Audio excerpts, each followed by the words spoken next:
Hello, welcome to the Suno biology online classes. The question is, देखिए NEET 2020 का question है, ये नीट 2020 में आया। Identify the wrong statement with reference to gene I that controls ABO blood grouping. ठीक है जी, तो इसके बारे में हम लोग थोड़ी सी बात कर लें। Gene I is located over the chromosome number 9 and this gene I in human population it is an example of multiple allele. It carries multiple allele. This gene exists in more than 2 forms. Basically, ज़्यादातर case में है क्या, one gene exists in most of the cases, one gene exists in 2 forms. But this gene I in human population is exists in 3 forms: IA, IB and I. और बहुत जगह इसको आई से भी रिप्रेजेंट किया। तो 3 एलील हैं इसके, IA, IB और I।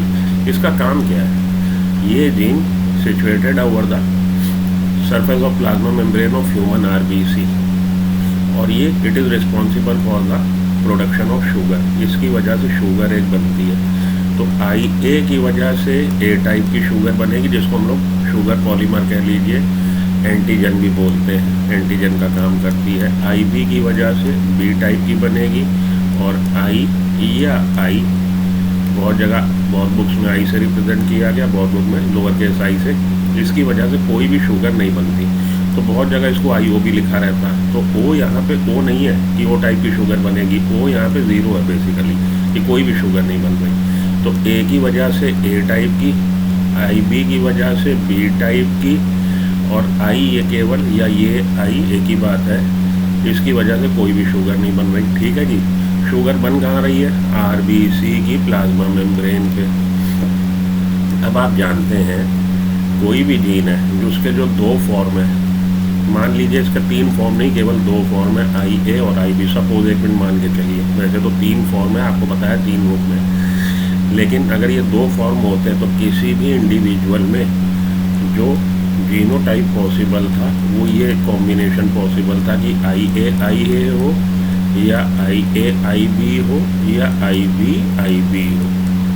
तो होमोजाइगस और हेट्रोजाइगस। और आप डोमिनेंट रिसेसिव का कॉन्सेप्ट जानते होंगे कि हेट्रोजाइगस कंडीशन में, इस कंडीशन में जो एलील अपने को रिप्रेजेंट कर देगा, अपने को दिखा देगा, अपनी जानकारी शो कर देगा, वो डोमिनेंट होगा। तो होना क्या चाहिए था? हमारे मेंडल साहब के अनुसार in a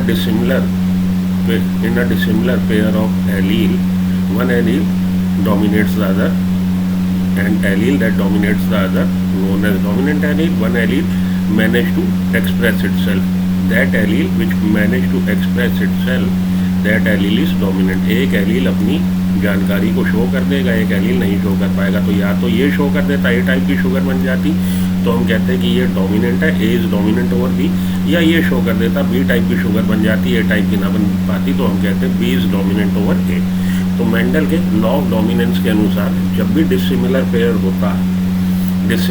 होता तो one member of the pair dominates the other, एक दूसरे को दबा लेगा। तो माता पिता में आप जानते हैं कि जबर होता है हर घर में, या तो पिताजी की सत्ता चलती है, माता की, दोनों की नहीं चलती, एक की चलती है। तो मेरे घर में भी मेरी नहीं चलती, मेरे बेटर हाफ की चलती है। खैर वो अलग बेटर है, उससे आप लोग परेशान ना हो, वो मेरा दुखड़ा, आप लोग ना परेशान हो, सेंटी ना होइएगा, कोई बात नहीं। हर किसी के घर में आप लोग की भी कल को हो जाएगी, तो ऐसा ही आपको भी झेलना पड़ेगा। खैर लौट के आते हैं मुद्दे पे, एक की चलती है, एक की नहीं चलती।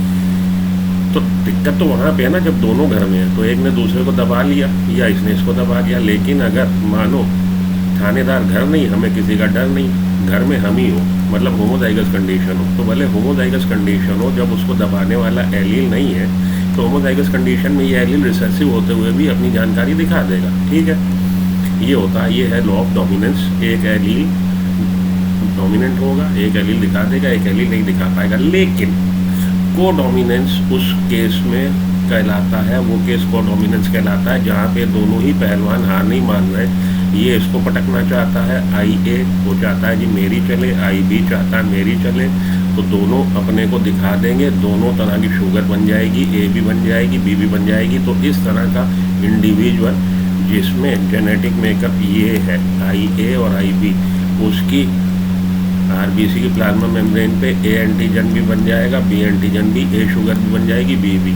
तो जहाँ पे ऐसे केसेस जिसमें दोनों एलील अपनी को जाहिर कर दें, अपने पास जो जानकारी है उसको शो कर दें, तो ये कोडोमिनेंस का केस कहलाता है। तो ये हमारा एबीओ ब्लड ग्रुपिंग जो है, एबीओ ब्लड ग्रुपिंग, वो इसका आधार ये है कि शुगर, ये आरबीसी की प्लाज्मा मेम्ब्रेन पे किस तरह का एंटीजन प्रेजेंट है। अगर ए टाइप का एंटीजन प्रेजेंट है तो ये ए ब्लड ग्रुप का हो गया, अगर बी टाइप का एंटीजन प्रेजेंट है तो बी ब्लड ग्रुप हो गया, अगर ए बी दोनों ही प्रेजेंट हैं तो ए बी ब्लड ग्रुप हो गया, और अगर कोई भी नहीं शुगर है तो ओ ब्लड ग्रुप हो गया। ठीक है जी। अब हमने कहा, अभी तक ये मान के सॉल्व कर रहे थे कि 2 एलील है, लेकिन 3 एलील है, तो पॉसिबल जो जीनोटाइप है किसी ह्यूमन बीइंग में वो ये पॉसिबल है, आई ए के साथ आई ए के साथ आई बी, आई ए के साथ आई बी के साथ आई बी के साथ आई, और दोनों जगह आई। 6 तरह के जीनोटाइप पॉसिबल है, क्योंकि 3 एलील है तो 3 एलील में से 2 ही किसी बंदे में हो सकते हैं, क्योंकि कोई भी ऑर्गेनिज्म भले मेल हो भले फीमेल हो, उसमें 9 नंबर का क्रोमोजोम, ये जीन कहाँ पे है, हवा में थोड़ी बेटा, क्रोमोजोम नंबर 9 पे है, पर्टिकुलर लोकस पे।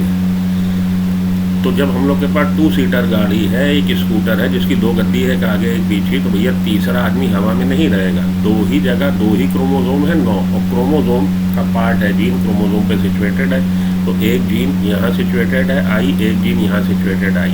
ये जो आई जीन सिचुएटेड है यहाँ, वो इन तीनों में से कोई भी हो सकता है, डिपेंडिंग अपॉन कि इनके माता पिता का क्या था जेनेटिक मेकअप। भाई माता पिता से ही आने, माता पिता के पास क्या था, लेकिन कुछ भी हो, इसके पास इन तीनों कॉपी में से आई ए, आई बी या आई का कोई भी एक कॉपी यहाँ होगी और एक कॉपी यहाँ होगी।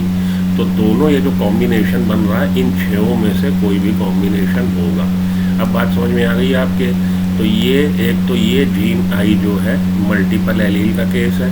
दूसरा, इस वाले में आई ए और आई बी जब साथ साथ आ जाएंगे तो कोडोमिनेंस दिखाएंगे, दोनों ही अपने को रिप्रेजेंट कर देंगे। हाँ, I A is dominant over I and I B is also dominant over I, but I A and I B in that case both manage to express itself. So when IA and IB both are present in a heterozygous individual carrying the IA and IB allele, उसके sugar पर, उसकी RBC की plasma membrane पे surface पे दोनों तरह की sugar IA और IB बन जाएगी, क्योंकि ये कोडोमिनेंस का केस है। ठीक है, इतनी सारी जानकारी जानने के बाद आइए अब हम लोग क्रैक करें question. Identify the wrong statement with reference to the gene I that controls ABO blood grouping. Person will have only 2 of 3 allele, तो 3 एलील होंगे, वो ह्यूमन पॉपुलेशन में होंगे, लेकिन किसी पर्सन में 2 ही हो सकते हैं, क्योंकि उसके पास केवल 2 कॉपी है क्रोमोसोम नंबर 9 की। When I A and I be present together they express same type of sugar. नहीं, जब आई ए और आई बी दोनों इकट्ठे प्रेजेंट होते हैं तो दोनों अलग अलग टाइप की शुगर बनाते हैं। आई ए की वजह से ए टाइप का एंटीजन या ए टाइप की शुगर, और आई बी की वजह से बी टाइप का। तो गलत स्टेटमेंट ही पूछा था हमसे कि गलत स्टेटमेंट क्या है, यही है गलत स्टेटमेंट, तो इसी आंसर को चुन लीजिए। Allele I does not produce any sugar. ये देखिए, ये एलील यहाँ रिप्रेजेंट किया है स्मॉल आई से, लोअर केस आई से कोई शुगर नहीं बनाता। हाँ जी, आई ओ अगर लिख देंगे तो ओ टाइप की शुगर नहीं, बेसिकली ए बी ओ में बेसिकली वो ओ का मतलब 0 है कि कोई भी शुगर नहीं बना रहा। The gene I has 3 allele. हाँ जी, 3 एलील है, आई ए, आई बी और आई, ये 3 एलील है। तो ये स्टेटमेंट भी ठीक, ये स्टेटमेंट भी ठीक, ये स्टेटमेंट भी ठीक। गड़बड़ कौन सा स्टेटमेंट, ये वाला, तो इसी को आपने चुनना है, क्योंकि हमको गलत वाले स्टेटमेंट को चुनने को बोला गया। तो उम्मीद करता हूँ आपको आपके सवाल का जवाब, एक्सप्लेनेशन अच्छे से मिला होगा। नीट 2020 का क्वेश्चन है बेटा। ओके, चलिए, all the best for your upcoming NEET. Thank you.